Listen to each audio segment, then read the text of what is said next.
Kali ini gue pengen bahas sebuah gimbal kecil yang mungkin di layar kalian kelihatan gede karena setup kameranya gede, yang punya fitur canggih buat penggunaan produksi kita.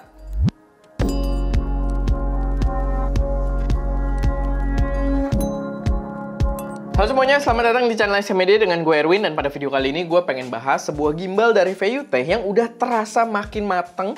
Itu adalah VUT Scorp 2 yang dijual dengan harga, ada dua tipe sebenarnya di Indonesia. Ada yang versi kit dan juga versi standar, dimana versi standarnya itu start di 4,8 juta rupiah. Dan buat perbedaannya, yang versi kitnya itu cuma beda kayak aksesoris aja. Kita dapat tas buat bawa-bawa si gimbalnya, sama ada beberapa aksesoris tambahan aja. Tapi yang versi standarnya kayak yang kita cobain di sini itu nggak ada kompromi sama sekali soal fungsinya. Tetap gimbal yang bener-bener racun banget. Impresi fisik dulu, gue merasa VUT Scorp 2 ini bener-bener improve dibandingkan generasi pendahulunya. Rasanya bener-bener matang, dan overall build quality-nya sendiri sampai tombol-tombolnya dan kontrolnya semuanya ketika kita pegang itu rasanya matang dan profesional. Bener-bener rapi banget di sini, dan dari feel aja gitu ya pas kita angkat rasanya pun proper profesional. Gue suka juga dengan khasnya Scorp sendiri gitu ya. Jajaran Scorp punya ergonomi yang khas mereka, dimana ergonominya enak banget. Tapi ada perbedaan juga dengan gimbal-gimbal lainnya, karena kalau misalkan cuma ada handle belakang, gimbal-gimbal lain juga udah banyak yang memberikan opsi tersebut.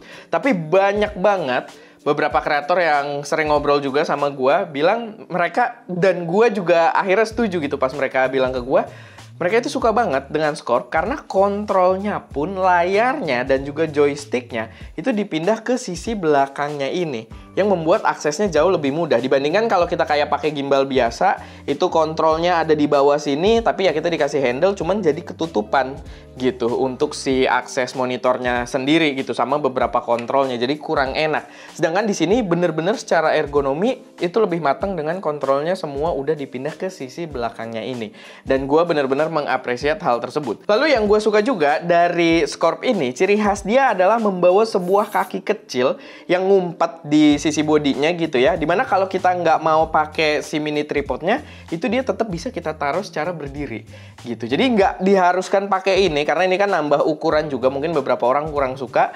Jadi kalau kita lupa, misalkan yang lebih sering terjadi gitu ya, lupa bawa tripod mininya, tetap gimbalnya bisa berdiri karena dia punya dua kaki kecil di sisi belakangnya gitu buat nyender.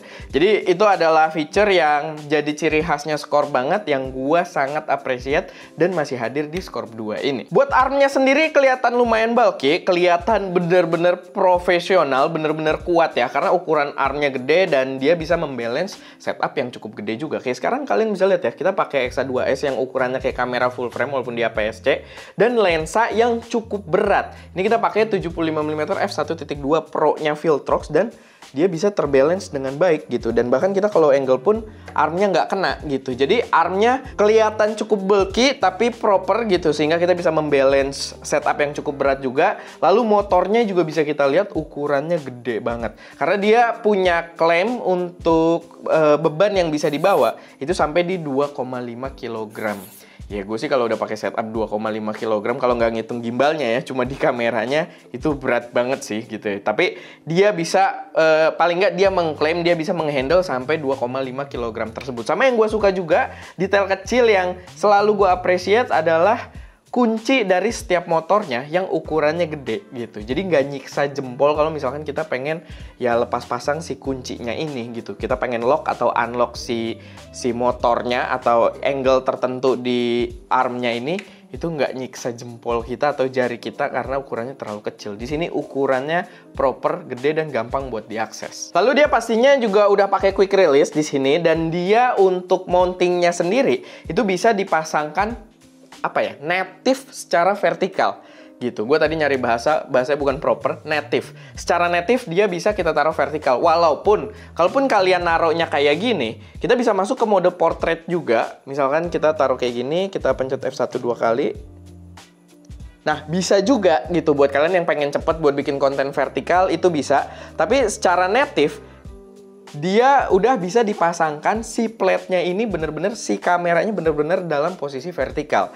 Dan itu membuatnya proper banget kalau kalian yang memang produksinya lebih banyak bikin konten-konten vertikal untuk social media atau semacamnya. Nah, poin kuat dari gimbal ini yang cukup menarik juga, mungkin biar kelihatan kali ya, gue naruhnya kayak gini. Dia membawa sebuah sensor yang disebut dengan sensor untuk AI tracking gitu ya. Bukan disebut dengan, ya sensornya fungsinya untuk itu gitu. Tapi sebutannya gue nggak tahu, mungkin AI sensor atau semacamnya. Tapi dia berfungsi dengan benar-benar flawless. Jadi gini, si gimbal ini itu bisa ngedetek kita dan bisa following kita ketika kita bikin konten mungkin sendirian, nggak ada kameramen yang bantuin kita, dan menciptakan konten yang pastinya jadi lebih dinamis. Dan itu jadi fitur yang oke banget.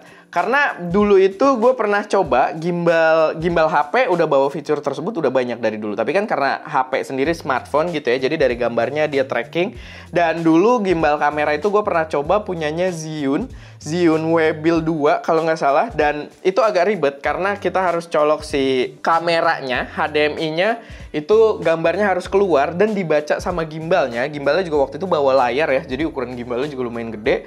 Baru dia tracking dari situ. Jadi dia baca feed video dari si kameranya. Sedangkan di sini enggak. Kita lebih simple gitu. Karena tadi kalau misalkan kita harus keluarin HDMI dan lain sebagainya, gearnya jadi banyak dan kadang jadi ada banyak potensi isu yang terjadi, entah kabelnya, entah mungkin transmitternya dan lain sebagainya. Sedangkan di sini enggak, dia udah built-in di sini dan dia tidak membaca dari kameranya.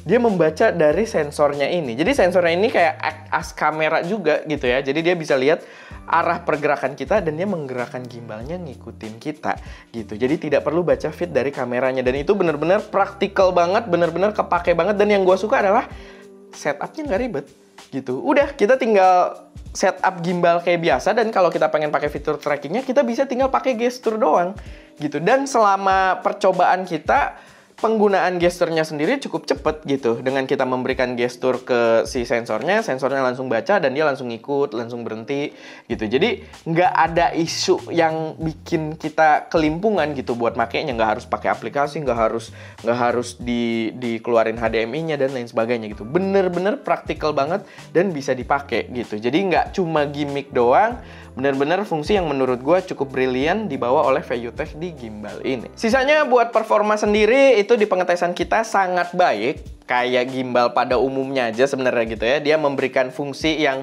untuk menstabilkan gambar kita itu sangat baik. Cuman dia dengan tadi fitur-fitur yang benar-benar komplit, bisa vertikal secara natif juga. Dan untuk kontrolnya sendiri juga saking profesionalnya dia benar-benar komplit banget gitu. Tombol, joystick semua ada, trigger ada, di sini dial wheel-nya juga bahkan gede banget gitu ya. Mungkin dia disebutnya flywheel kayaknya karena ini gede banget. Sama dia ada tombol AB juga gitu buat kita ngatur posisi AB. Dan itu membuatnya bener-bener jadi gimbal yang kontrolnya komplit banget. Gue suka banget sama gimbal ini. Cuman memang koneksinya ke kamera itu yang selalu jadi kendala kalau di kita. Tapi gue nggak bisa nyalain gimbalnya karena ini biasanya terjadi juga selalu dengan gimbal-gimbal lain yang kita coba.